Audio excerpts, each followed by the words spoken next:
అనమాట. Another concept వచ్చేతలకి ఏం నేర్చుకుంటామంటే SQL లో ఫంక్షన్స్ అనే ఒక కాన్సెప్ట్ ఉంటుంది అనమాట. SQL లో ఫంక్షన్స్ అనే కాన్సెప్ట్ ఉంటుంది అనమాట. ఇది చాలా చాలా ఇంపార్టెంట్ అనమాట. ఇది చాలా చాలా ఇంపార్టెంట్ అనమాట. ఎందుకంటే ఒక సాఫ్ట్వేర్ డెవలపర్ కావాలి అంటే మనం కంపల్సరీ మనకు కావాల్సిన కాన్సెప్ట్ ఏంటంటే SQL లో ఫంక్షన్స్ అనే కాన్సెప్ట్ ని మనం నేర్చుకోవడం అనేది చేయాలన్నమాట. ఈ SQL లో ఉన్న ఆ ఫంక్షన్ కాన్సెప్ట్ అంటే ఏంటిది అనేది నేర్చుకుందాం. అలానే ఈ ఫంక్షన్ కాన్సెప్ట్ SQL లో కొన్ని ఫంక్షన్స్ అనేవి అప్లై చేస్తాం. వాటిల్లో ఏం అప్లై చేస్తామంటే STRF టైమ్ అనే ఒక కాన్సెప్ట్ ని యూజ్ చేస్తాం. అలానే కాస్ట్ ఫంక్షన్ అనే దాన్ని యూజ్ చేస్తాం. ఈ రెండు ఎందుకు అప్లై చేస్తాం, ఎలా అప్లై చేస్తాం అనే దాని గురించి నేర్చుకుందాం. ఇంకొక కాన్సెప్ట్ ఉందన్నమాట దీంట్లోనే. ఏంటిదంటే కేస్ క్లాజ్ అనే ఒకటి ఉంటుంది అనమాట. ఈ కేస్ క్లాజ్ అనే దాన్ని ఎలా అప్లై చేస్తాం, దాని సింటాక్స్ అనేది ఎలా ఉంటుంది అనేది కూడా నేర్చుకుంటాం అనమాట. అలానే మరొక కాన్సెప్ట్ అనేది నేర్చుకుంటాం అనమాట. ఏంటిదంటే కొన్ని ఆపరేటర్స్ ని మనం ఏం చేస్తామంటే SQL లో సెట్ చేయడం అనేది చేస్తాం. అలా సెట్ చేసేటప్పుడు మీరందరూ కూడా ఇంటర్మీడియట్ లో 10th క్లాస్ లో ఉన్నప్పుడు నేర్చుకున్నారు కదా, యూనియన్ అని, ఇంటర్సెక్ట్ అని. ఈ రెండు కాన్సెప్ట్ మీ అందరికి తెలుసు కదా. మనం డేటాబేస్ లో కూడా మనం ఏం చేస్తామంటే యూనియన్స్ అనే వాటిని, ఇంటర్సెక్ట్స్ అనే వాటిని, మైనస్ అనే వాటిని అప్లై చేసేసి మనం ఏం చేస్తామంటే కొన్ని ఆపరేషన్స్ అనేవి పర్ఫామ్ చేస్తాం. అంటే ఈ వీక్ మొత్తం కూడా మనం నేర్చుకునే ఎజెండా ఏంటంటే కామన్ కాన్సెప్ట్స్ లో ఈ కాన్సెప్ట్స్ వచ్చేంత వరకు మనం ఏం చేద్దామంటే ఎవ్రీడే ఏం చేద్దామంటే ఈ కాన్సెప్ట్స్ వచ్చేంత వరకు ట్రై చేస్తూనే ఉన్నాం.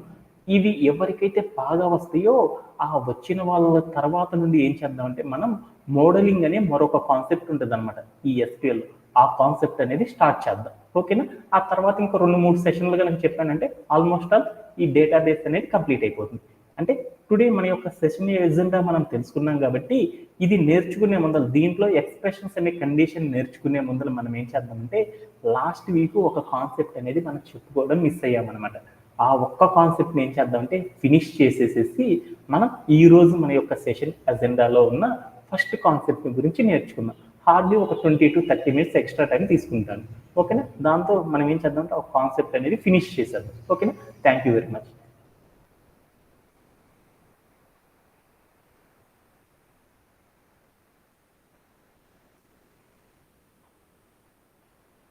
యా, లాస్ట్ వీక్ మనం ఏమేమి నేర్చుకున్నామంటే ఎస్టర్డే సెషన్లో మనం ఏం నేర్చుకున్నామనే దాని గురించి ఒకసారి చూద్దాం. లాస్ట్ సెషన్లో మనం ఏం చేసేసామంటే గ్రూపింగ్ అనే కాన్సెప్ట్ గురించి నేర్చుకున్నాం. అలా గ్రూపింగ్ చేసేటప్పుడు మనం ఏం చేసాము, మల్టిపుల్ కాలమ్స్ మీద గ్రూపింగ్ అనేది ఎలా చేస్తామనేది నేర్చుకున్నాం. అలానే మనం ఏం నేర్చుకున్నాము, ఈ గ్రూపింగ్ అనేది అప్లై చేయాలంటే దాంట్లో ఫస్ట్ ఫిల్టర్స్ అనేది అప్లై చేస్తామని చెప్పుకున్నాం. ఈ ఫిల్టర్స్ అనేవి ఎలా అప్లై చేస్తామనేది కూడా మనం నేర్చుకున్నాం. అలానే మనం ఇంకేం నేర్చుకున్నాము, కొన్ని రియల్ టైమ్ క్వైరీస్ అనేది సాఫ్ట్వేర్ ఇండస్ట్రీలో మనం రెగ్యులర్గా అప్లై చేసే క్వైరీస్ అనే కాన్సెప్ట్స్ గురించి, ఎలా క్వైరీస్ వస్తాయి, ఆ క్వైరీస్కి మనం SQLలో ఎలా రాస్తాము అనే వాటి గురించి కూడా ఏం చేసామంటే ఒక 3 SQL క్వైరీస్కి రెగ్యులర్గా వచ్చే టాస్క్లు అనేది మీ అందరికీ చెప్పడం అనేది జరిగిందనమాట. అలానే ఈరోజు మన సెషన్లో ఏం చేస్తామంటే హ్యావింగ్ అనే గ్రూప్ బై అనే కాన్సెప్ట్లో హ్యావింగ్ అనే ఒక క్లాజ్ని ఎప్పుడు కూడా మనం వాడుతూ ఉంటాం. ఈ హ్యావింగ్ అనే క్లాజ్ని ఎలా అప్లై చేస్తాము అనే దాని గురించి ఈరోజు సెషన్ అంతా కూడా నేర్చుకున్నాం. అలానే మనం అందరం కూడా ఇప్పుడు దాకా ఏం చేసామంటే 2 క్లాజెస్ అనేవి నేర్చుకున్నాం. ఏంటిది, వేర్ అనే ఒక క్లాజు, అలానే ఇంకొకటి హ్యావింగ్ అనే క్లాజ్ నేర్చుకుంటాం కదా. ఈ వేర్ అనే క్లాజ్కి హ్యావింగ్ అనే క్లాజ్కి మధ్యలో ఉన్న డిఫరెన్స్ ఏంటిది అనేది కూడా మనం ఏం చేద్దామంటే ఈ రోజు సెషన్లో నేర్చుకోవడం అనేది జరుగుతుంది అనమాట. ఓకేనా? Okay done. దాంట్లో ఫస్ట్ కంటెంట్కి వెళ్దాం. యా, టుడే మన యొక్క సెషన్లో మనం ఫస్ట్ ఏం స్టార్ట్ చేద్దామంటే హ్యావింగ్ అనే ఒక క్లాజ్ని గురించి నేర్చుకుందాం. ఎందుకంటే ఈ హ్యావింగ్ అనే క్లాజ్ చాలా చాలా ఇంపార్టెంట్ అనమాట. అందుకొని ఈ సెషన్ని కొంచెం ఒక 5 to 10 minutes లేట్గా అయినా సరే కంప్లీట్ చేసేద్దాం ఈరోజు సెషన్. అలానే ఈ హ్యావింగ్ క్లాజ్ అంటే ఏంటిది అనేది తెలుసుకునే ముందర ఈ హ్యావింగ్ క్లాజ్ని మనం ఎలా అప్లై చేస్తాం SQL అనేది తెలుసుకునే ముందర మనం ఏం చేద్దామంటే ఫస్ట్ మనం ఏం చేద్దామంటే ఒక చిన్న ఎగ్జాంపుల్ ద్వారా ఏం చేద్దామంటే దీన్ని అచీవ్ చేయడానికి ట్రై చేద్దాం. అందుకోసం మీ అందరి కోసం నేను ఏం చేశానంటే ఒక రియల్ టైం కాల్ అంటే ఒక రియల్ టైం క్వైరీ అనేది ఒకటి తీసుకున్నాను అనమాట. ఆల్రెడీ ఇది పాస్ట్లో మనం చేసింది అనమాట. ఆ క్వైరీ ఆధారంగా మనం ఏం చేద్దామంటే ఇక్కడ ఉన్న హ్యావింగ్ అనే క్లాజ్ని ఎలా అప్లై చేస్తామనే దాని గురించి నేర్చుకోవడానికి ఒక ఎగ్జాంపుల్ చూద్దాం. అది ఏంటిది అంటే, ఒక calculate the number of half centuries scored by each player. మనం ఏం చేసేసాము, మనందరం కూడా ఏం చేసాము, player under score match under score table అనే ఒక టేబుల్ క్రియేట్ చేసుకున్నాం కదా. ఆ టేబుల్లో మనం ఏం చేద్దామంటే, అయితే హాఫ్ సెంచరీస్ కొట్టారో వాళ్ళందరూ ఎవరైతే మన దగ్గర ప్లేయర్స్ కి సంబంధించిన ఒక టేబుల్ ఉంది కదా, ఆ ప్లేయర్ లో బోల్డ్ అంతమంది ప్లేయర్స్ ఉన్నారు కదా, వాళ్ళలో ఎవరెవరైతే హాఫ్ సెంచరీ అంతకంటే ఎక్కువ కొట్టారో వాళ్ళందరి డేటా మొత్తాన్ని కూడా మనం ఏం చేద్దామంటే తెచ్చుకోవాలి అంటే ఎలా చేస్తాము అనేది మన యొక్క క్వైరీ అనమాట. మన దగ్గర ఒక రిజల్ట్ ఉంది. ఏం కావాలంటే నా దగ్గర డేటాబేస్లో బోల్డ్ మంది ప్లేయర్స్ యొక్క ఇన్ఫర్మేషన్ ఉంది. వాళ్ళలో బోల్డ్ అంతమంది మ్యాచెస్ ఆడారు కదా, బోల్డ్ అంతమంది ఆడితే వాళ్ళలో 50 కంటే ఎక్కువ రన్స్ ఎవరైతే కొట్టారో వాళ్ళందరి యొక్క స్కోర్ మొత్తం కూడా నాకేం కావాలంటే ఈచ్ ప్లేయర్ ఏ ప్లేయర్ 50 కంటే ఎక్కువ కొట్టాడు వాళ్ళందరి డేటా అనేది మనకు కావాలన్నమాట. అలా తెచ్చుకోవాలంటే మనం SQLలో ఎలా క్వైరీ అనేది అప్లై చేస్తాము అనేది నాకు కావాలన్నమాట. అలా చేయాలి అంటే ఎలా చేస్తాము? ఎగ్జాంపుల్ కనుక మీరు చూసారనుకో, నేమ్ అనేది డేవిడ్ అనే ఒక పేరు ఉంది కదా, ఆ పేరు పక్కన చూడేముందో హాఫ్ సెంచరీ అని 1 వచ్చిందా, లోకేష్ అనే ప్లేయర్ ఎంత కొట్టారు, 2 హాఫ్ సెంచరీస్ కొట్టారని వచ్చిందా. ఇలానే మనం ఏం చేద్దామంటే మన క్వైరీ అవుట్పుట్ అనేది ఇలా వచ్చేటట్లు మనం SQL క్వైరీ ఎలా రాస్తాము అనేది మన దగ్గర ఉన్న క్వశ్చన్ అనమాట. ఇలా రాయాలి అంటే ఏం చేస్తాం, మన యొక్క సింటాక్స్ నాకు చెప్పాలి. మీ అందరికీ కూడా ప్రాక్టీస్ చేశారు కదా, మీ అందరికీ కూడా నాకు చెప్పాలన్నమాట ఎలా చేస్తాం.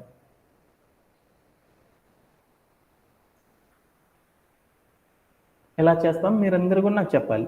ఎనీబడి ఎవరన్నా చెప్పగలరా? ఇప్పుడు నా క్వశ్చన్ అర్థమైంది.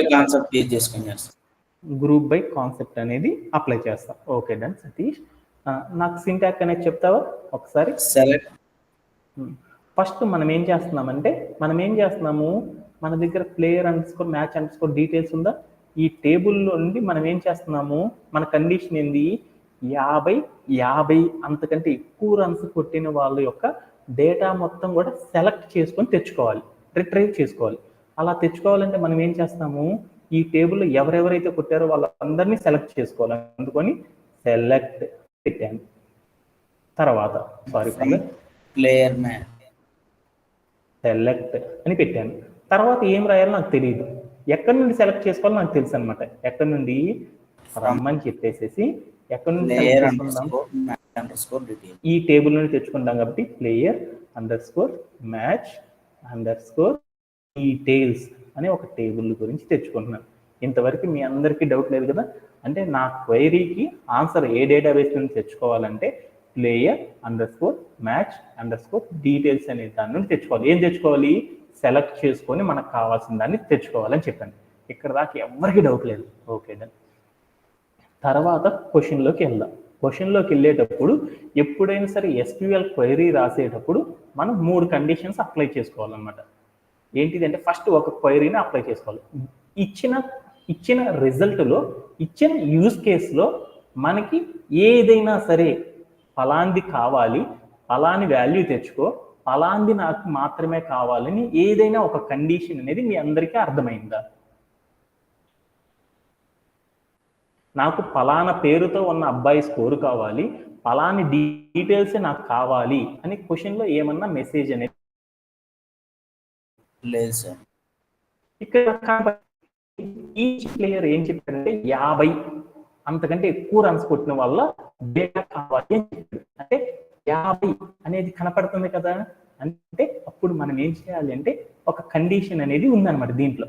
ఆ కండిషన్ అనేది ఎప్పుడు రాయాలంటే మనం ఏం చేస్తాము, రాసేసి నాకేం చెప్పాడు, స్కోర్ అనే కాలంలో స్కోర్ అనే ఒక కాలం ఉంది. ఆ కాలంలో నాకు ఎంత కావాలంటే 50 కానీ 50 కంటే ఎక్కువ కొట్టిన వల్ల డేటా కావాలి. అలా సెర్చ్ చేయాలంటే ఏం చేస్తాము, కండిషన్ రాస్తాం, score greater than or equal to 50 అని రాస్తాం. అంటే దాని మీనింగ్ ఏంది, 50 కొట్టిన వాళ్ళు ఉన్నారు, 50 కంటే ఎక్కువ కొట్టిన వాళ్ళు ఉన్నారు, వాళ్ళందరూ డీటెయిల్స్ మనం ఎక్కాలి అంటే కండిషన్ అనేది చెప్పాలి. ఓకేనా, చెప్పేస్తాను. ఇప్పుడు నేనేం చేయాలి, ఎంతమంది కొట్టారో కౌంట్ చేయాలి కదా. ఎంతమంది కొట్టారో కౌంట్ చేయాలంటే ఏం కావాలి, ఈచ్ ప్లేయర్ గురించి తెలుసుకోమన్నాడు. ఈచ్ ప్లేయర్ గురించి తెలుసుకోవాలంటే మన టేబుల్లో ఏముందో చూడు, బోల్డ్ ఎంతమంది ప్లేయర్స్ ఉన్నారు. ఒకే ప్లేయరు ప్రీవియస్లో ఆడుండొచ్చు, ప్రజెంట్ ఆడొచ్చు, అంతకు ముందు ఎప్పుడో ఆడుండొచ్చు.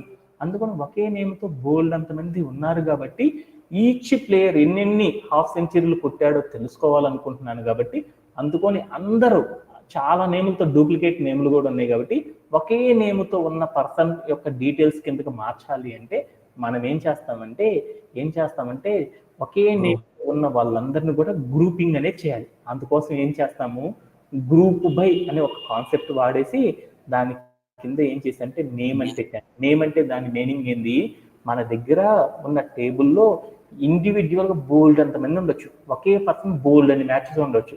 అలా ఆడిన వాళ్ళందరినీ కూడా నేను ఏం చేస్తున్నానంటే ఒక్కొక్క నేమ్తో ఉన్న పర్సన్ని ఒక్కొక్క గ్రూప్ అనేది చేసుకున్నాను అనమాట. అలా చేయడానికి నేనేం చేశానంటే గ్రూప్ బై అనే కాన్సెప్ట్ వాడాను. ఓకేనా, ఇక్కడ గ్రూప్ బై వాడాను కాబట్టి ఏంటి, ఒక్కొక్క ప్లేయర్దే కావాలన్నాను కాబట్టి సెలెక్ట్ తర్వాత ఏం పెట్టుకోవాలి, నేమ్ అని పెట్టుకున్నాను. అంటే గ్రూప్ బైలో ఏమైతే పెట్టుకున్నానో అది పెట్టుకోవాలి. ఇప్పుడు నన్ను ఏం చేయమన్నారు కండిషన్లో నన్ను ఏం చేయమన్నారు అనేది చూద్దాం. అది తెలియదు కాబట్టి ముందు నేను ఇక్కడికి వెళ్ళి నేనేం చేద్దామంటే ప్లే అరౌండ్ చేసి వచ్చేద్దాం. ప్లే అరౌండ్ చేసి వచ్చేసాం. ఏమంటే పేర్లు వచ్చింది, కానీ నాకు 50 కంటే ఎక్కువ కొట్టిన వల్ల పేర్లు వచ్చినాయి అనమాట. నేనేం చేద్దాం అనుకున్నాను, వాళ్ళందరినీ కూడా నేనేం చేయాలి, కౌంట్ చేద్దాం అనుకున్నాను. కౌంట్ చేద్దాం అంటే 50 ఎవరెవరైతే కొట్టారో వాళ్ళందరినీ కౌంట్ చేద్దాం. అలా కౌంట్ చేయాలంటే ఏం చేస్తాము, కౌంట్ రౌండ్ బ్రేస్ మధ్యలో ఏం చేసానంటే స్టార్ అని పెట్టాను. అని పెట్టేసేసి నేనేం చేశానంటే ఎంతమంది కొట్టారు క్వైరీ ఒకసారి చూస్తాను. మనం ఏం చేసేసానంటే ఇక్కడ నా దగ్గర ఒక క్వైరీ ఉందన్నమాట.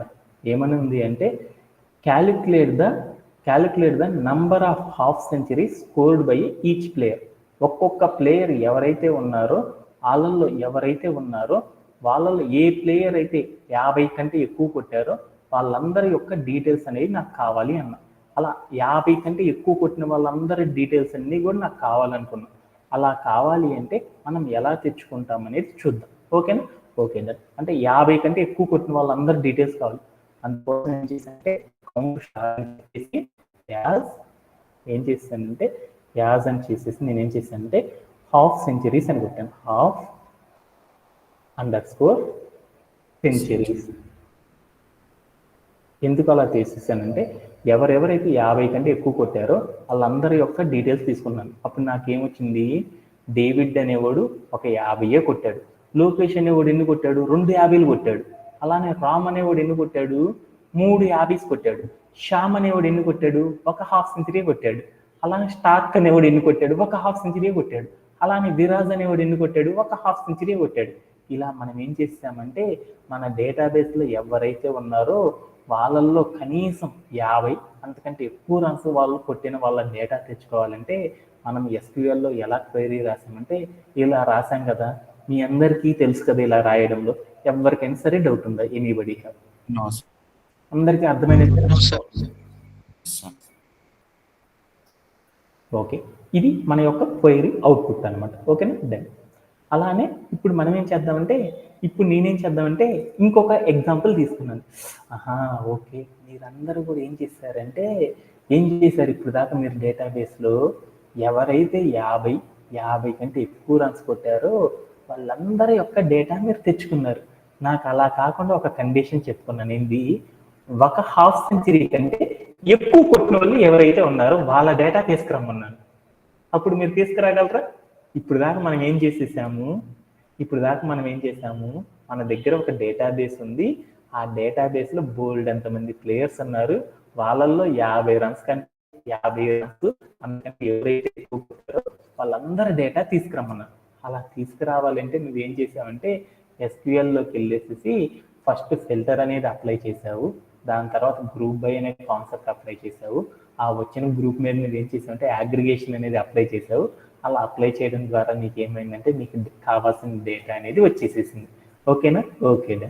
అలానే ఇప్పుడు నాకేం చేసేసాడంటే ఇప్పుడు నా దగ్గర ఒకటి కంటే ఎక్కువ ఒకటి కంటే ఎక్కువ కొట్టిన వాళ్ళ డేటా కావాలి నాకు. ఒక హాఫ్ సెంచరీ కంటే ఎక్కువ కొట్టిన వాళ్ళ డేటా కావాలి. అలా కావాలి అంటే మనం ఏం చేస్తాము, మనందరికీ తెలుసు కదా. అప్పుడు ఏం చేస్తాము, మల్టిపుల్ కండిషన్ సాటిస్ఫై చేయాలంటే మనం ఏం చేస్తాం, అందరినీ ఆపరేటర్ వాడతాం కదా.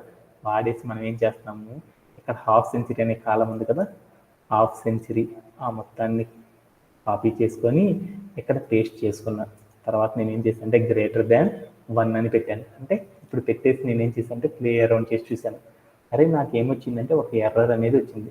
అంటే మామూలుగా నా కండిషన్ పోయినసారి వసంత అనే అమ్మాయి ఏం చేసిందంటే, నాకు పూమా అనే బ్రాండ్ కావాలి సార్, బట్ నా ప్రైస్ అనేది ఎంత ఉండాలి అంటే <1000 ఉండాలి సార్ అని చెప్పింది.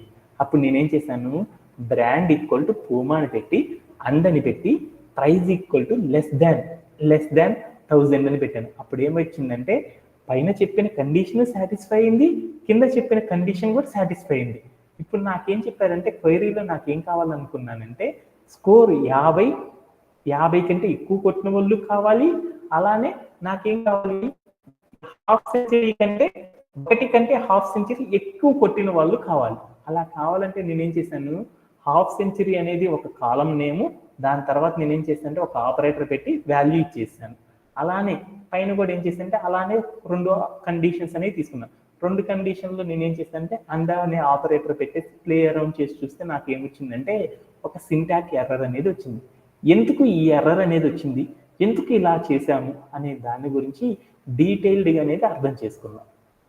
ఓకే యా, అప్పుడు నాకు అర్థమైంది. మామూలుగా అయితే నేనేం చేస్తాను ఎలా నేమ్ పెట్టి count as a half centuries అని పెట్టేసేసి తర్వాత ఫ్రమ్ ప్లేయర్ _match_ డీటెయిల్స్ అని పెట్టేసేసి ఒక కండిషన్ రాశాను, where score is greater than 50 and half centuries is greater than 1 అని పెట్టాను. అంటే ఏంటి, 50 కంటే ఎక్కువ ఉండాలి, హాఫ్ సెంచరీస్ 1 కంటే ఎక్కువ కొట్టిన వాళ్ళు కావాలి అని గ్రూప్ బై అనే కాన్సెప్ట్ వాడాను. అలా రాగానే నాకు ఏమొచ్చింది అంటే ఒక సింటాక్ ఎర్రర్ అనేది వచ్చింది అనమాట. అలా కొట్టంగానే నాకేమొచ్చిందంటే ఒక ఎర్రర్ అనేది వచ్చిందనమాట. ఎందుకు అలా వచ్చింది అంటే అలా కొట్టంగానే నాకు ఒక సింటాక్ ఎర్రర్ వచ్చింది. ఎందుకు అలా వచ్చింది అనే దాని గురించి ఫస్ట్ మనం ఏం చేద్దామంటే ఎక్స్ప్లెయిన్ అనేది చేసుకుందాం.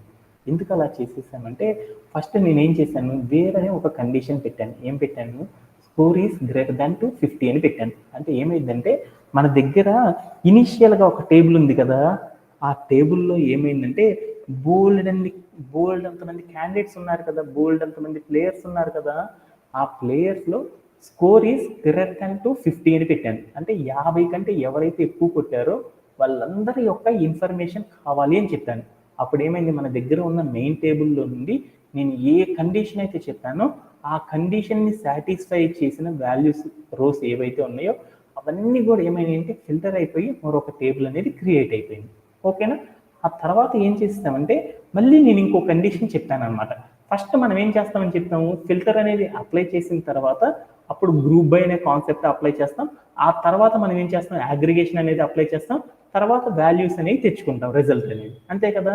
ఇప్పుడు మనం ఏం చేస్తాం, మన క్వైరీలో ఫస్ట్ మనం ఏం చేసాము, ఫస్ట్ క్వైరీలో ఫిల్టర్ అనేది అయింది. ఏది ఫిల్టర్ అయింది, వేర్ అనే కండిషన్ ఏదైతే పెట్టామో ఆ కండిషన్ ఫస్ట్ చెక్ చేసిద్ది అనమాట మన క్వైరీ. ఆ కండిషన్ ఏం చెప్పాను, స్కోర్ ఈస్ గ్రేటర్ దాన్ 50 అన్నా. మన దగ్గర డేటాబేస్ ఉంది కదా, ఈ డేటాబేస్లో 50 అంతకంటే ఎవరైతే ఎక్కువ కొట్టారో వాళ్ళందరూ డేటా వస్తుంది. తర్వాత కండిషన్ మనం ఏం చెప్పాము, అలానే హాఫ్ సెంచరీస్ 1 కంటే ఎక్కువ ఉన్న వాళ్ళు కావాలన్నా. అలాంటప్పుడు ఏం జరిగిందంటే మన దగ్గర ఉన్న టేబుల్లో ఎవరైతే హాఫ్ సెంచరీకి అయితే ఎక్కువ కొట్టారో వాళ్ళ యొక్క డేటా అనేది తీసుకురా అనేసి నేను ఏం చెప్పానంటే క్వైరీలో చెప్పాను. అలా చెప్పగానే ఏమైందంటే నా దగ్గర ఏముంది, హాఫ్ సెంచరీస్ అనే కాలంతో ఏదైనా సరే నా టేబుల్లో ఏదైనా ఒక కాలం ఉందా లేదా అనేది ఏం చేస్తుంది డేటాబేస్ మేనేజ్మెంట్ అనేది చూస్తుంది. అలా చూసినప్పుడు మన దగ్గర ఏమైంది అంటే హాఫ్ సెంచరీస్ అనే కాలం అనేది లేదు. అందువల్ల ఏమైందంటే ఈ వేర్ కండిషన్ అనేది సాటిస్ఫై అవ్వలేదు. అంటే ఏమర్థమైంది నాకు, వేర్ అనే కండిషన్ ఎప్పుడు సాటిస్ఫై అయిందంటే మనం తీసుకున్న మెయిన్ టేబుల్లో ఏదైతే ఉందో దానిలో మనం చెప్పిన డేటాని మాత్రమే ఫిల్టర్ చేయడం అనేది చేస్తుంది. అంటే మనం చెప్పిన కండిషన్ అనేది ఉన్న డేటా ఉన్న కాలంలో ఉన్న వాల్యూస్ మాత్రమే చూస్తుంది అనమాట. అలా కాకుండా వేరొక కాలంలో ఉన్న డేటాని ఈ వేర్ అనే కండిషన్ అనేది ఏం చేస్తుందంటే మేనేజ్ అనేది చేయలేదన్నమాట. ఇప్పుడు నా దగ్గర ఉన్న టేబుల్లోకి వెళ్దాం, మనం రాసిన క్వైరీకి. వేర్ అనే కండిషన్లో చూడు స్కోర్ అనే కాలం ఉందా, స్కోర్ అనే కాలం ఉంది. అందుకని ఆ స్కోర్ అనే కాలంలో మన దగ్గర చెప్పిన వాల్యూని అది ఫిల్టర్ చేసేసింది. మరొక కాలం ఏముందో చూడు, హాఫ్, ఇంకో కండిషన్ కూడా రాశాను. దాంట్లో ఏముంది, హాఫ్ సెంచరీస్ అని రాశాను. హాఫ్ సెంచరీస్ అనే కాలం ఉందా ఇక్కడ, ఇక్కడ లేదు. కాబట్టి మనకేమైందంటే ఇక్కడ రాసిన క్వైరీ అనేది ఏమైందంటే సింటాక్స్ ఎర్రర్ అనేది వచ్చింది. అంటే మనం ఎప్పుడైనా సరే వేరనే కండిషన్ కనుక మనం వాడుతున్నాము అంటే అప్పుడు ఏం చేయాలంటే మన దగ్గర ఉన్న డేటాబేస్లో ఉన్న టేబుల్లో మనం చెప్పిన వాల్యూని సాటిస్ఫై చేసే కాలము దానిలోనే ఉన్న వాల్యూస్ ఉన్నప్పుడు మాత్రమే మనం వేరనే కండిషన్ రాస్తాం. అలా కాకుండా అక్కడ లేని కాలమ్స్ మీద కనుక మనం వేరనే క్లాస్ కనుక వాడాము అంటే మనకేమొస్తుందంటే ఇలా మిస్యూజ్ అనే ఒక ఎర్రర్ అనేది రావడం అనేది మనం గమనిస్తాం అనమాట. అంటే ఈ మిస్యూజ్ అనే ఎర్రర్కి మీనింగ్ ఏంటంటే మనం చేసిన క్వైరీలో మనం చెప్పిన కాలం అనేది లేదు అనేది చెప్పేటప్పుడు ఇలాంటి ఎర్రర్ అనేది వస్తుంది. బట్ నా రిక్వైర్మెంట్ ఏంటి, హాఫ్ సెంచరీ ఒకరికంటే ఎక్కువ ఉన్న వాళ్ళు కావాలి అంటే వేరనే క్లాస్ కనుక వాడినప్పుడు మనం అలా తెచ్చుకోలేం. అలా తెచ్చుకోవాలంటే మనం ఏం చేయాలంటే మరొక క్లాస్ గురించి నేర్చుకోవాలి. అదే ఏంటిదంటే హ్యావింగ్ అనే ఒక క్లాసుని గురించి మనం నేర్చుకోవాలి. హ్యావింగ్ అనే క్లాసుని గురించి మనం ఏం చేయాలంటే నేర్చుకోవడం ద్వారా మనం ఏం చేస్తామంటే ఇక్కడ చెప్పిన మన కండిషన్ ఏదైతే ఉందో ఆ కండిషన్ మనం తీసుకున్న క్వైరీ ఏదైతే ఉందో యూస్ కేసు, ఆ యూస్ కేసుని మనం సాల్వ్ చేయాలంటే మనం ఏం చేయాలి అంటే హ్యావింగ్ అనే మరొక క్లాస్ని మన క్వైరీలో వాడాలన్నమాట. ఈ హ్యావింగ్ అనే క్లాస్ని మనం ఎప్పుడు వాడతామనే దాని గురించి తెలుసుకుందాం.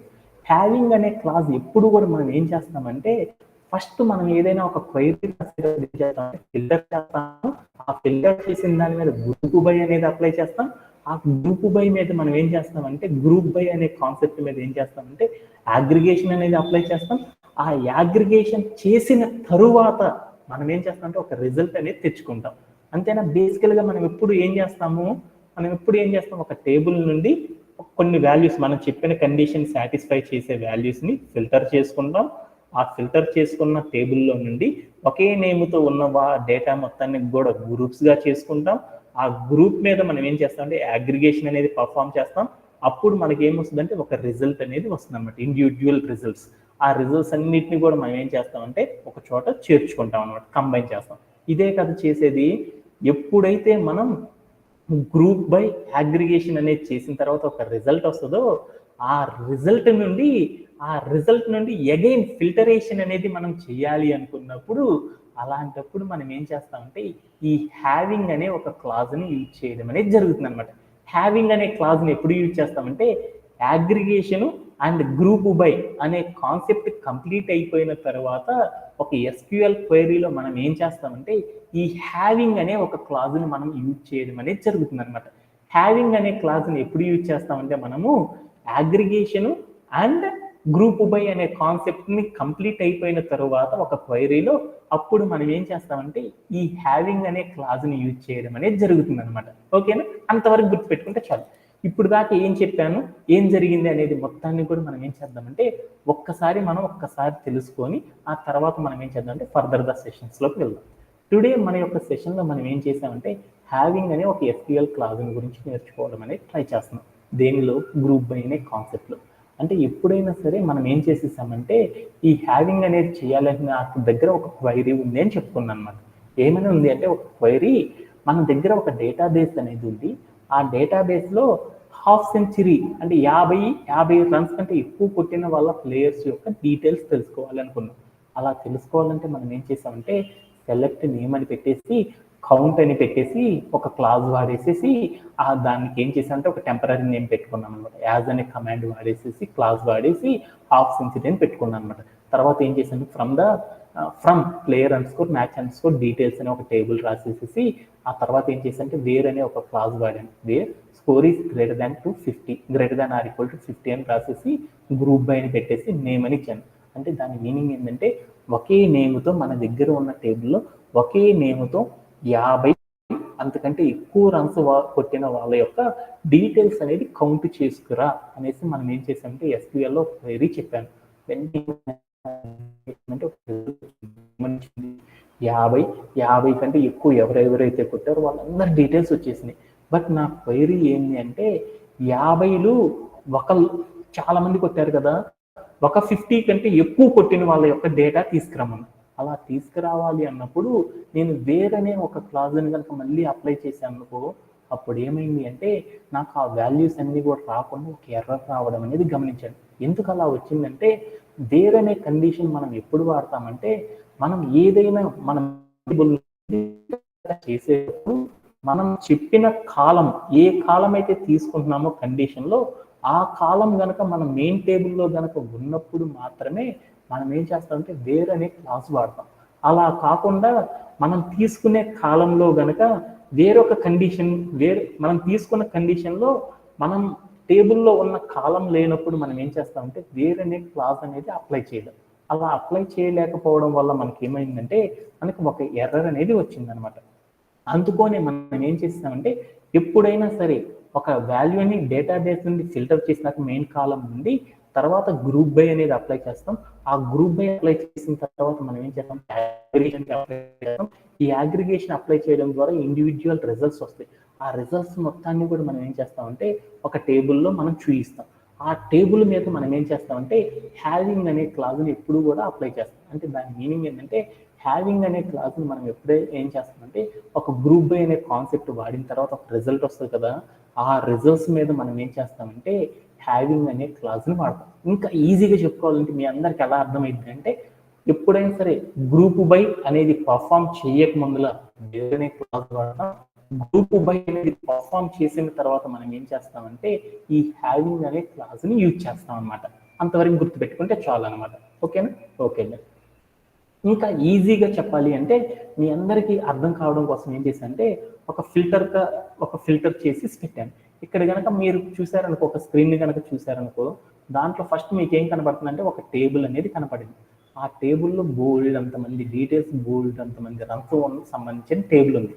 దానిలో నేను ఏం చేశానంటే ఒక కండిషన్ చెప్పాను. ఏం చెప్పాను, 50 కంటే ఎక్కువ కొట్టిన వాళ్ళు కావాలి అన్నాను. అప్పుడు ఏమైంది అంటే ఆ మెయిన్ టేబుల్ నుండి 50 కంటే ఎక్కువ కొట్టిన వాళ్ళ యొక్క డీటెయిల్స్ అంతా కూడా ఫిల్టర్ అయ్యి వచ్చేసింది.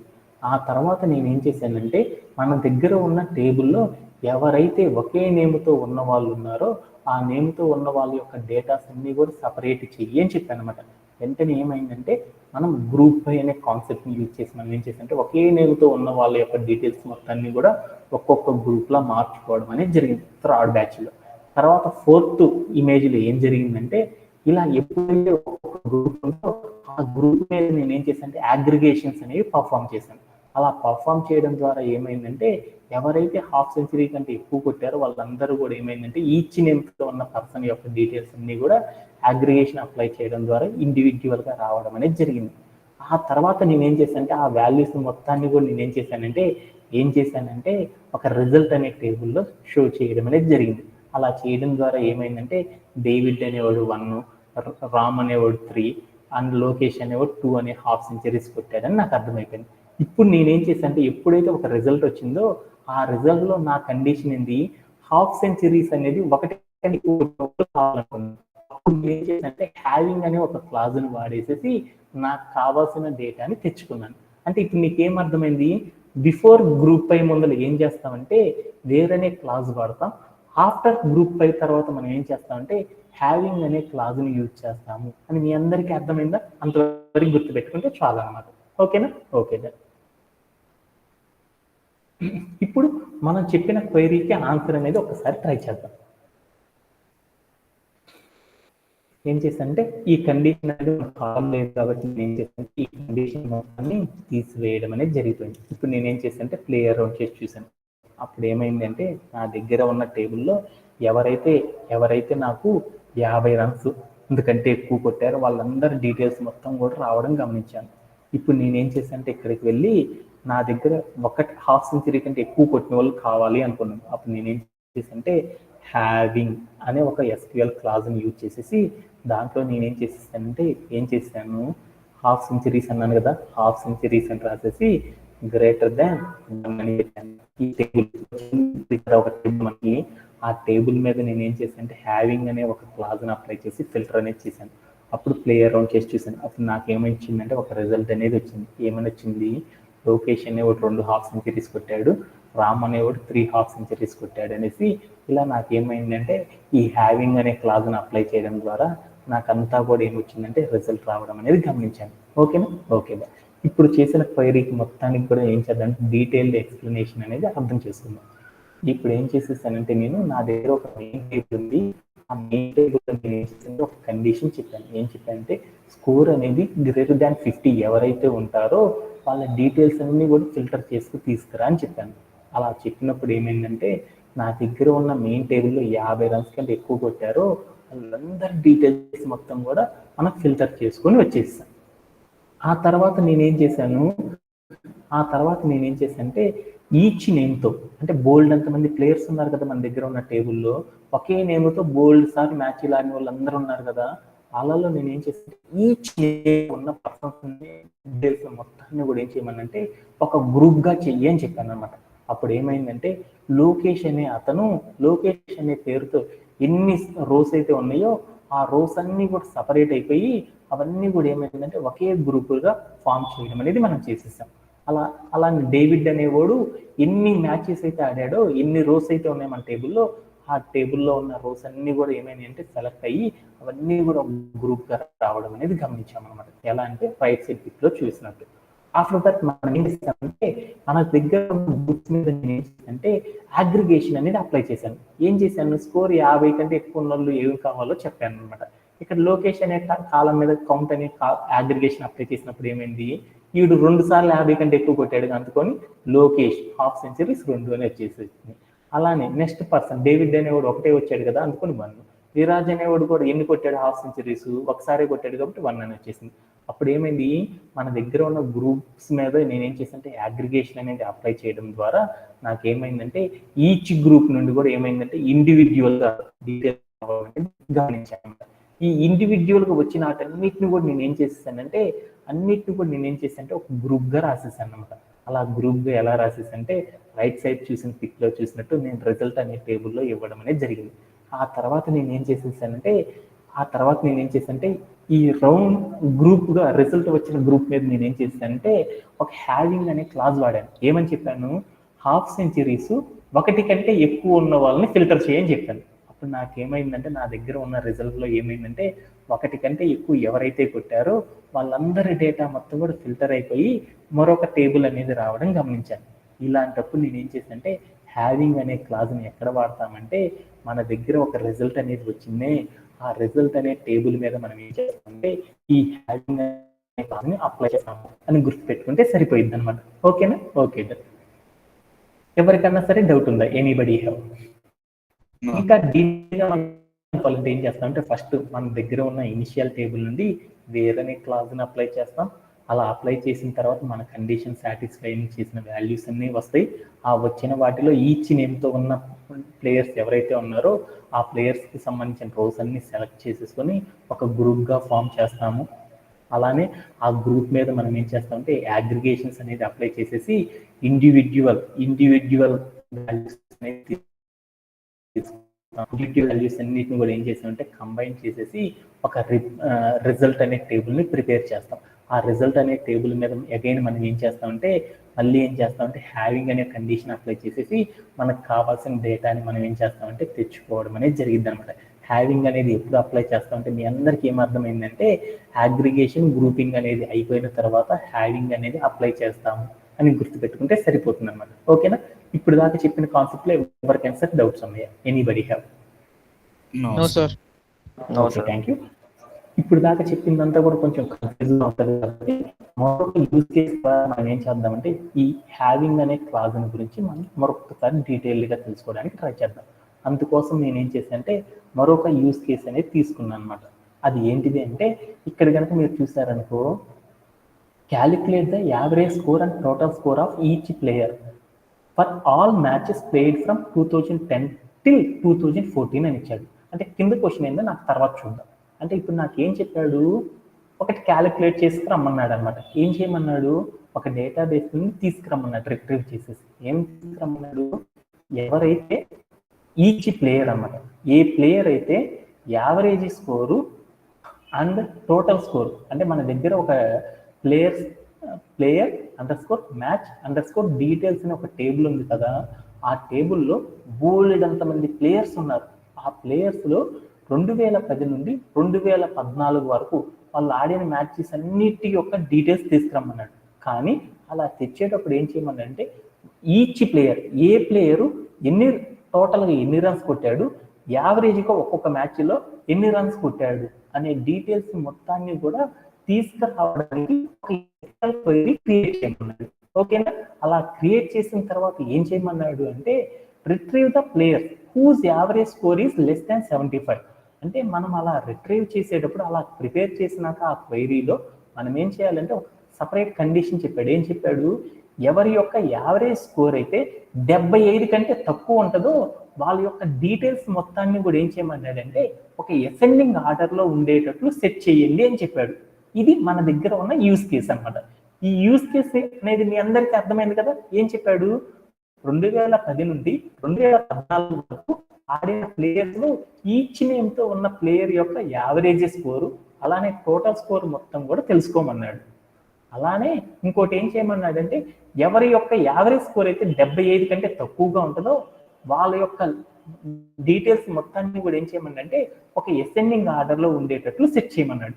ఎలా అంటే స్క్రీన్ మీద మీరు కనుక గమనించారు, మీకు ఏముంది? రమేష్ 9, విరాజ్ యావరేజ్ స్కోర్ కనుక చూసానుకో 53, అలానే డేవిడ్ 52.5, ఇలా బోల్డ్ అంత రిజల్ట్ వచ్చింది కదా. ఇలా మీకు స్క్రీన్ మీద చూస్తున్న రిజల్ట్ వచ్చినప్పుడు మనకి ఏం చేయాలంటే ఇక్కడ రాసిన యూజ్ కేస్ ని అలాంటి రిజల్ట్ వచ్చేటట్లు క్వైరీ అనేది క్రియేట్ చేయమన్నారు. అలా చేయాలి అంటే మనం ఎలా చేస్తాము అనేది మీరే చెప్పాలన్నమాట. ఎవరన్నా సరే చెప్పగలరా?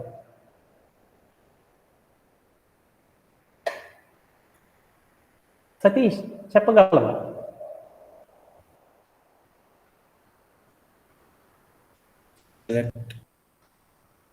ఇప్పుడు ఏం చేయాలో నాకు తెలియదు కాబట్టి ఫస్ట్ నేను ఏం చేస్తానంటే 1 సెకండ్ నా దగ్గర ఉన్న టేబుల్ చూశాను. ఈ టేబుల్లో బోల్డ్ అంత మంది ప్లేయర్స్ ఉన్నారు. ఆ బోల్డ్ అంత మంది ప్లేయర్లో ఫస్ట్ ఇచ్చిన క్వశ్చన్లోకి average score and total score of each player for all matches played from 2010 నుండి 2014 వరకు ఆడిన ప్రతి ఒక్క ప్లేయర్ యొక్క యావరేజ్ స్కోరు టోటల్ స్కోర్ తెలుసుకోమన్నాడు. అంటే ఇక్కడ ఏంది అనేది చూద్దాం. ఏం చేయమన్నాడు అనేది తెలియదు కాబట్టి నాకు ఏం చేద్దామంటే నా దగ్గర ఏ టేబుల్ నుండి తెచ్చుకోమన్నాడు అనేది నాకు తెలుసు. అందుకోసం ఏం చేశానంటే సెలెక్ట్ అని రాశాను. తర్వాత ఏం చేశానంటే ఫ్రమ్ అని పెట్టాను.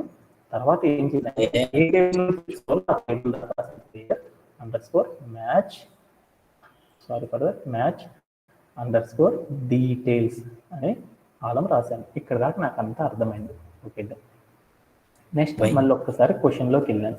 ఈ క్వశ్చన్లో ఏదైనా ఒక పర్టికులర్ కాలంలో కానీ పర్టికులర్ పర్సన్ కానీ పర్టికులర్ వాల్యూతో కానీ డీటెయిల్స్ తీసుకురా అని ఏదైనా కండిషన్ చెప్పాడా? ఏదైనా ఈ క్వశ్చన్లో మనకి ఏదైనా ఒక స్పెషల్ కండిషన్ ఏమన్నా అర్థమవుతుందా? ఈచ్ ప్లేయర్ స్పెషల్గా కొంత తీసుకురమ్మన్నాడు. ఏం చెప్పాడు అంటే నాకు ఒక కండిషన్ అనేది కనపడింది. మీ అందరికీ చెప్పాను కండిషన్స్ ఏంటంటే ఒక రామ్ అనే వాడి డీటెయిల్స్ తీసుకురాని, లేకపోతే 2010 నుండి 14 దాకా ఉన్న టోటల్ డీటెయిల్స్ తీసుకురా అంటే ఒకటి చేయాలని చెప్పాను. అలానే either that one or this one అనేది కావాలంటే ఒక కండిషన్ అని చెప్పాను మీ అందరికీ కూడా. ఏం చెప్పానంటే ఇక్కడ నాకు 2010 నుండి 2014 దాకా ఉన్న సమాచారం మొత్తం కావాలని కనపడింది. 2010 నుండి 2014 వరకు ఉన్న సమాచారం మొత్తం కావాలి అనుకున్నాం. అలా కావాలి అంటే ఏ ఆపరేటర్ వాడతాం? బిట్వీన్. ఓకే, ఇప్పుడు నేనేం చేశానంటే దీనిలో ఒక కండిషన్ అనేది ఉంది. అది ఏంటిది అంటే వేర్ ఫిల్టర్ చేస్తున్నాను. ఏం చేస్తున్నాను? ఎక్కడి నుండి ఎక్కడి దాకా కావాలి? ఇయర్. ఎక్కడి నుండి కావాలి? బిట్వీన్ అనే ఒక క్లాజ్ వాడేసేసి ఎక్కడి నుండి కావాలి నాకు? 2010 నుండి అండ్ ఎక్కడ దాకా కావాలి? 2014 వరకు ఉన్న డేటా కావాలి.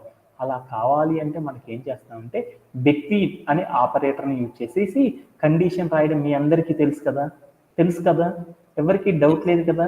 ఓకేనా? ఓకే, ఇప్పుడు నేనేం చేస్తానంటే ఆ డీటెయిల్స్ మొత్తం కూడా నాకు కావాలి. ఎవరెవరికి కావాలి? నాకు ఆ డీటెయిల్స్ అన్ని తెలియాలి అంటే నేనేం చేద్దామంటే ప్రస్తుతానికి నేను స్టార్ అని పెట్టుకొని నేనేం చేద్దామంటే ఒక సెమీ కాలన్ పెట్టేసి ఫర్దర్ ఒక సెమీకాలన్ పెట్టేసి ప్లే అరౌండ్ చేద్దాం. ఇప్పుడు ఏమైందో చూడు, ఏమైంది చూడు, మీకు అందరికి కూడా అర్థమైందా? ఏమైంది, 2010 నుండి 2014 డీటెయిల్స్ మొత్తం వచ్చేసింది. అంటే ఆ బిట్వీన్ ద రేంజ్లో ఉన్న డీటెయిల్స్ మొత్తం కూడా నాకు ఏమైందంటే రావడం అనేది గమనించాను. ఓకేనా? బట్ నా క్వైరీలోకి మళ్ళీ వెళ్దాం. ఏం చేశాడో చూద్దాం. ఏం చేశాడు, ఎవరెవరి డీటెయిల్స్ కావాలి నాకు? ఈచ్ ప్లేయర్, ఒక్కొక్క ప్లేయర్ యొక్క డీటెయిల్స్ కావాలి నాకు. ఇక్కడ ఎవరితో ఉన్నాయో చూడు, ఇక్కడ నాకేమైంది, రామ్ అనేవాడు ఉన్నాడు, జోసెఫ్, లోకేష్, డేవిడ్, జోసెఫ్. అంటే ఇక్కడ చూడు ఏముందో, జోసెఫ్ అనేవాడు ఉన్నాడు, ఇక్కడ జోసెఫ్ ఉన్నాడు. అంటే ఏమైంది, డూప్లికేట్ నేమ్స్ అనేవి ఉన్నాయి. అంటే నాకేం కావాలి, ఒక్కొక్క ప్లేయర్ యొక్క డీటెయిల్సే కావాలి నాకు. ఈచ్ ప్లేయర్ యొక్క డీటెయిల్సే కావాలి కాబట్టి నా దగ్గర ఏమైంది, బోల్డ్ అంతా ఒకే నేమ్తో బోల్డ్ అంత మంది పర్సన్స్ ఉన్నారు. వాళ్ళందరి డీటెయిల్స్ మొత్తాన్ని కూడా నేను సెలెక్ట్ చేసుకుందాం అనుకున్నాను. సెలెక్ట్ చేసుకొని ఒక గ్రూప్గా సెట్ చేద్దాం అనుకున్నాం. అలా సెట్ చేయాలంటే మనం ఏం చేస్తాము, గ్రూప్ బై అనే ఒక కాన్సెప్ట్ రాసేసి ఈచ్ నేమ్తో, ఈచ్ పర్సన్, ఒకే నేమ్తో ఉన్న పర్సన్స్ యొక్క డీటెయిల్స్ మొత్తం కూడా ఏం చేద్దామంటే ఫిల్టర్ చేద్దాం అనుకున్నాం. అందుకోసం ఏం చేశానంటే నేమ్ అనే కాలమే పెట్టుకున్నాను. కింద నేమ్ పెట్టుకున్నాను కాబట్టి పైన కూడా నేమ్ అనేది ఒక్కటే పెట్టేసి నేనేం చేశానంటే ప్లే అరౌండ్ చేసి చూశాను. ఓకే, వాళ్ళందరూ కూడా నాకు ఏమైందంటే ఆ నేమ్తో ఉన్న వాళ్ళందరూ కూడా సెలెక్ట్ అయిపోయారు. ఓకేనా? ఆ తర్వాత నన్ను ఏం చేయమన్నాము, టోటల్ స్కోర్ కనుక్కోవాలి అనుకున్నాం. యావరేజ్ స్కోర్ కనుక్కోవాలనుకున్నాం. యావరేజ్ అండర్ స్కోర్ హాఫ్ ఏం చేశాను, స్కోర్ అనేది కాలం తీసుకున్నాను. అప్లై చేస్తాను. అప్పుడు ఏమైందో చూడు, ఈచ్ నేమ్తో ఉన్న పర్సన్ యొక్క యావరేజ్ స్కోర్ అంతా కూడా రావడం అనేది జరిగింది. ఓకేనా? ఆ తర్వాత ఇంకా ఏం కనుక్కోమన్నాడు, ఈచ్ ప్లేయర్ యొక్క టోటల్ స్కోర్ కూడా తెలుసుకోమన్నాడు. టోటల్ స్కోర్ తెలుసుకోవాలంటే ఏం చేస్తాము, సమ్ అనే అగ్రిగేషన్ అనేది అప్లై చేసేసి అక్కడ రౌండ్ బ్రేసెస్లో మనం ఏం చేస్తాం, స్కోర్ అని ఇచ్చామనుకో, అప్పుడు ఏమైందో చూద్దాం. ఏమైంది, అప్పుడు వాడి యొక్క టోటల్ స్కోర్ కూడా రావడం అనేది గమనించింది. ఇక్కడ నేనేం చేద్దామంటే ఈ యావరేజ్ ఆఫ్ స్కోర్ ఈ మొత్తాన్ని కూడా ఏం చేద్దామంటే ఒక డమ్మీ పేరు పెట్టుకుందాం. ఏమని చేద్దామంటే యాజ్ అనేది పెట్టేసి యావరేజ్ అండర్ స్కోర్ అని పెట్టుకున్నాం. అప్పుడు నాకు ఏమైంది చూద్దాం ఒకసారి. ఏమైంది, ఈ కాలం యొక్క నేమ్ యావరేజ్ స్కోర్గా మారిపోయింది. అలానే సమ్ ఆఫ్ స్కోర్ అనేది ఆ ఆఫ్ మొత్తాన్ని తీసేసి వేరే పెడదాం అనుకున్నాం. అప్పుడు ఏం చేశాను, యాజ్ అనే అలియాస్ అనే కాన్సెప్ట్ వాడాను. యాజ్ అని పెట్టేసి ఏం చేసేసాను, టోటల్ స్కోర్ అని పెట్టుకున్నాను. టోటల్ అండర్ స్కోర్ అని పెట్టేసి ప్లే అరౌండ్ చేసి చూసాను. ఇప్పుడు ఏమైందో చూడు, అక్కడ టోటల్ స్కోర్గా మారిపోయింది. అంటే ఇప్పుడు దాకా చెప్పిన క్వైరీని ఒకసారి చూద్దాం. ఏం చేశాడు, ఇక్కడ ఈ మన దగ్గర ఉన్న టేబుల్ నుండి యావరేజ్ స్కోరు, టోటల్ స్కోరు, ప్రతి ప్లేయర్ యొక్క యావరేజ్ స్కోరు, టోటల్ స్కోర్ తెలుసుకోండి. కాకపోతే ఎక్కడి నుండి కావాలంటే 2010 నుండి 2014 టైం పీరియడ్ లోపు ఉన్న ప్లేయర్స్ యొక్క డీటెయిల్స్, ఈచ్ ప్లేయర్ యొక్క డీటెయిల్స్కి సంబంధించిన యావరేజ్ స్కోర్, టోటల్ స్కోర్ తీసుకురా అన్నాడు. మనం ఏం చేసాము, సెలెక్ట్ అని పెట్టి నేమ్ అని రాసి ఈ ఏబిజి హాఫ్ స్కోర్ అని ఇచ్చాను. అంటే స్కోర్ అనే కాలం మీద యావరేజ్ అనేది అప్లై చేశాను. యావరేజ్ స్కోర్ అనేది వచ్చేసింది. స్కోర్ అనే కాలం మీద ఈచ్ ప్లేయర్ ఆడిన స్కోర్ అనే కాలం మీద సమ్ అనేది అప్లై చేశాను. ఇప్పుడు నాకు ఏమైందంటే టోటల్ స్కోర్ అనేది వచ్చేసింది. అలా రావడానికి నేను ఏం చేశాను అంటే ఎక్కడి నుండి కావాలి అని ఒక స్పెసిఫిక్ కండిషన్ తీసుకున్నాను. ఏమని తీసుకున్నాను, ఇయర్ బిట్వీన్ 2010 నుండి 14 వరకు అని పెట్టేశాను. తర్వాత ఈ అందరు ఈచ్ ప్లేయర్ యొక్క డీటెయిల్స్ కావాలి కాబట్టి గ్రూప్ బై అని పెట్టేశాను. ఓకేనా, వచ్చేసేసింది. ఓకే, ఆ తర్వాత నెక్స్ట్ రాసిన క్వైరీలోకి వెళ్దాం. ఏమనింది చూడు, యావరేజ్ స్కోరు ఎవరిదైతే 75 కంటే తక్కువగా ఉందో వాళ్ళందరి యొక్క డీటెయిల్స్ని మొత్తాన్ని కూడా ఏం చేయమన్నాడంటే తీసుకురా అని చెప్పాడు అనమాట. ఎవరి యొక్క యావరేజ్ స్కోర్ అయితే నాకు ఎంత ఉండాలి, 75 కంటే తక్కువ ఉన్న డీటెయిల్స్ కావాలి. 75 రన్ 75 కంటే యావరేజ్ స్కోర్ తక్కువ ఉన్న వాళ్ళు కావాలి. ఇక్కడ కనుక చూసామనుకో ఎవరెవరు ఉన్నారు చూడు, ఎవరెవరు ఉన్నారు, ఈ 9 అనేవాడు 73, అలాంటి 38, 52 వీళ్ళందరినీ తీసుకురావాలనుకున్నాను.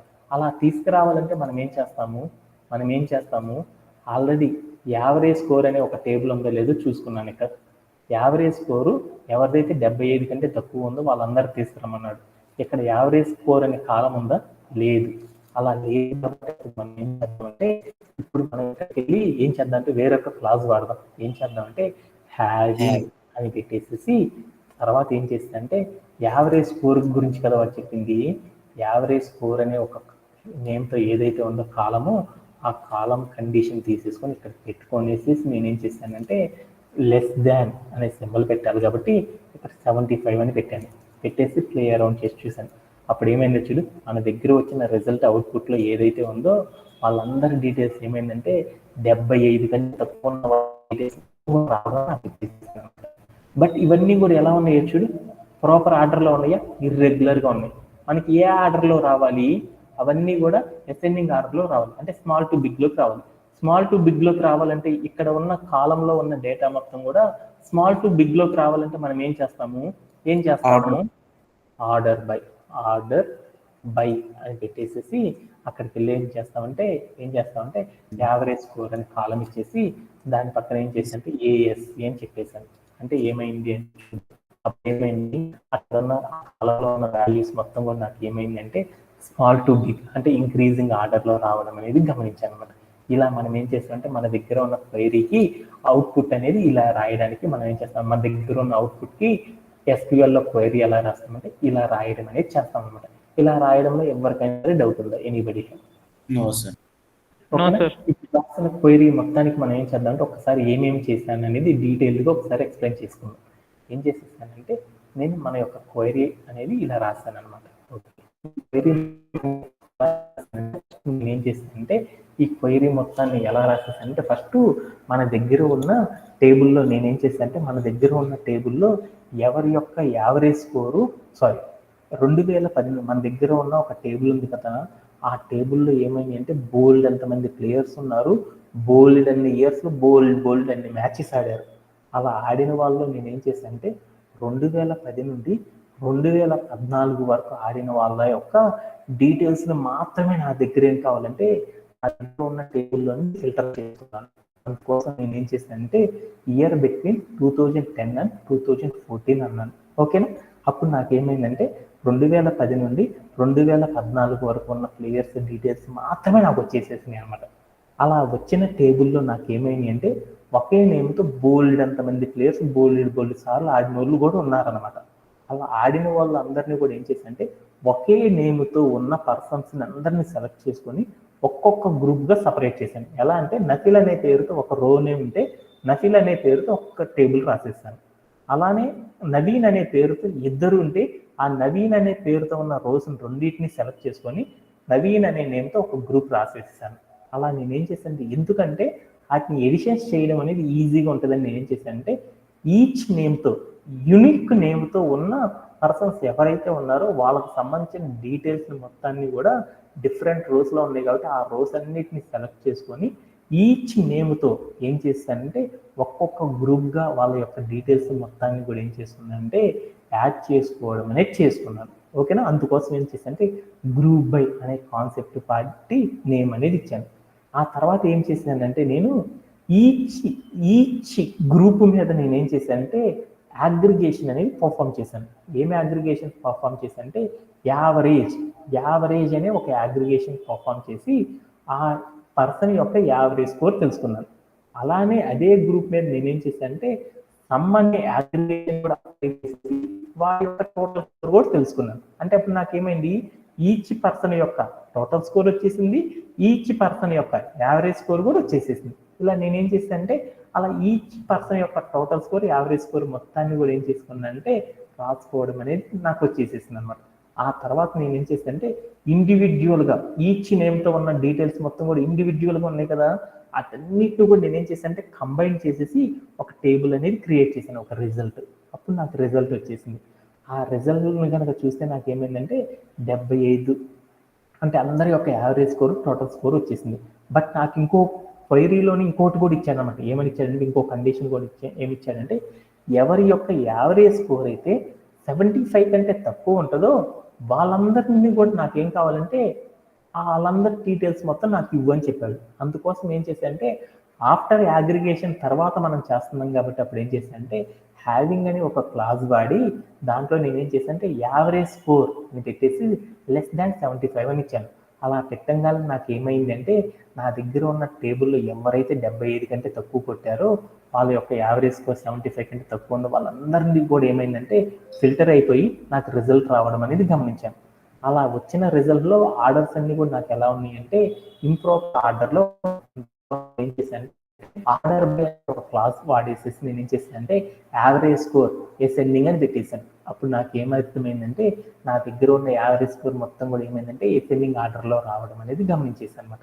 ఇలా నేనేం చేశానంటే మనకు వచ్చిన క్వైరీని, మన దగ్గర వచ్చిన యూస్ కేసుని ఇలా క్వైరీ అనేది క్రియేట్ చేయడం అనేది చేశాను. దేన్ని యూజ్ చేసేసి హ్యావింగ్ అనే క్లాజ్ని యూజ్ చేసేసి ఇలా చేయడం అనేది చేస్తారన్నమాట సాఫ్ట్వేర్ ఇండస్ట్రీలో. ఇది చాలా చాలా ఇంపార్టెంట్ అనమాట. ఓకేనా? ఓకే అండి. అలానే మనం ఇంకొక కాన్సెప్ట్ ని కూడా నేర్చుకున్నాం. ఇప్పుడు ఏం చేస్తామంటే వేరు వేరు క్లాసెస్ గురించి చెప్పుకున్నాం. వేర్ అనే ఒక క్లాస్ గురించి, హ్యావింగ్ అనే ఒక క్లాస్ గురించి చెప్పుకున్నాం. ఈ రెండింటికి ఒక డిఫరెన్స్ ఏంది, ఈ రెండు క్లాసెస్ ని ఏ కండిషన్ లో వాడతారనే దాని గురించి ఇప్పుడు నేర్చుకున్నాం. ఎప్పుడు వాడతామంటే ఈ వేర్ అనే క్లాస్ ని ఎప్పుడు కూడా మనం ఏం చేస్తామంటే వేర్ అనే క్లాస్ ని మనం ఏం చేస్తామంటే ఎప్పుడు కూడా మెయిన్ టేబుల్ నుండి డేటాని ఫిల్టర్ చేయడానికి యూజ్ చేస్తాం. అదే హ్యావింగ్ అనే క్లాజ్ని ఎప్పుడు మనం ఏం చేస్తామంటే అలానే వేర్ అనే క్లాజ్ని ఎప్పుడు ఏం చేస్తామంటే మన దగ్గర ఉన్న మెయిన్ టేబుల్ ఏదైతే ఉందో ఆ టేబుల్లో మన దగ్గర కండిషన్కి తగ్గట్లు ఆ వాల్యూస్ని మొత్తాన్ని కూడా ఫిల్టర్ చేయడానికి దీన్ని వాడతాం. ఆ తర్వాత మనం ఏం చేస్తాము, గ్రూపింగ్ అనేది చేస్తాం అనమాట. అంటే మన దగ్గర ఉన్న ఇనిషియల్ టేబుల్లో నుండి మనకి కావాల్సిన సమాచారాన్ని మాత్రమే తెచ్చుకోవడానికి వేర్ అనే క్లాజ్ను వాడతాం. అదే హ్యావింగ్ అనే క్లాజ్ని ఎప్పుడు వాడతామంటే అగ్రిగేషన్, గ్రూపింగ్ అంతా అయిపోయిన తర్వాత మనం ఏం చేస్తామంటే ఈ హ్యావింగ్ అనే క్లాజ్ను వాడతాం. దీన్ని ఇంకో రకంగా కూడా చెప్పవచ్చు, అగ్రిగేషన్ అండ్ గ్రూపింగ్ పర్ఫామ్ చేయడానికి ముందర మనం ఏం చేస్తామంటే వేర్ అనే ఒక క్లాజ్ను వాడతాం. అగ్రిగేషన్, గ్రూపింగ్ రెండు కంప్లీట్ అయిపోయిన తర్వాత మనం ఏం చేస్తామంటే హ్యావింగ్ అనే ఒక క్లాజ్ని అప్లై చేయాలి అని గుర్తుపెట్టుకుంటే సరిపోతుంది అనమాట. ఇక్కడ దాకా చెప్పిన కంటెంట్ లో ఎవరికైనా సరే ఏమైనా డౌట్స్ ఉన్నాయా? ఎనీబడి? దీంతో ఈ రోజు సెషన్ మొత్తం కూడా కంప్లీట్ అవ్వడం అనేది జరిగిపోయింది అనమాట. ఎవరికైనా సరే డౌట్స్ ఉన్నాయా? ఎనీబడి? No sir. ఓకేనా? నెక్స్ట్ సెషన్ లో మనం ఏం చేద్దాం అంటే కామన్ కాన్సెప్ట్స్ అనే దాని గురించి నేర్చుకోవడం అనేది జరుగుతుంది అనమాట. అందరికీ థ్యాంక్ యూ వెరీ మచ్. అంటే